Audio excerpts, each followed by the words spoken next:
Саламатсыздар ма? Бүгін біз Clean Eye деген нейрожелі арқылы суреттерді қимылдататын боламыз. Мінекей поисковикке Clean Eye деп жазсаңыздар, осы сайт шығады. Бірінші сайт шықты. Кіргеннен кейін Create батырмасын басамыз, оң жақта және сол жақта Sign In деп тұр, регистрация басамыз. Өзіміздің Google аккаунтымыз арқылы кіреміз. Мінекей with Google деген таңдадым. Сөйтіп өзімнің Google аккаунтына басамын, Мінекей продолжить батырмасын басамыз. Мұнда тегін бонустар беріледі. Сол бонустарды қолдансаңыздар болады.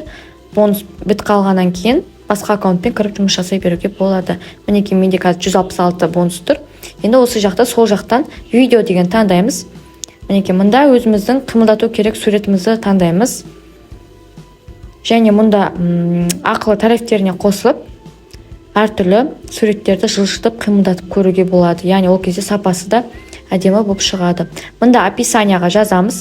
Мысалы, мен мына атпен шауып бара жатқан баланы жасағым келіп тұр.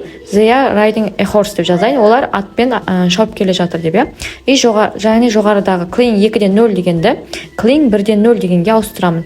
Яғни 1-ден 0 бізде тегін версиясы, 2-ден 0 ол ақылы. Мінекей описанияға бұлар атпен шауып келе жатыр деп жазамын. 5 секунд көрсетемін және стандарт дегенді көрсетеміз.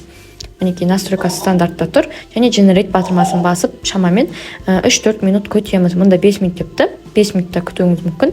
Жаңағы кезекке байланысты. Сонымен қатар, мысалы, бір сурет салсаңыздар, сол суретте қайсыны қимылдатқыңыз келеді, соны описанияға ағылшын тілінде жазасыздар. Мінекей жүктеліп жатыр, загрузка бітті, міне 5 минут күттім мен. Мінекей кішкене шамалы қимылдады атым. Бірнеше фотоны осылай қимылдатып жүктеп аласыздар. Оң жақта скачать батырмасы тұр, видеоның астында. Соны басып жүктеп аламыз.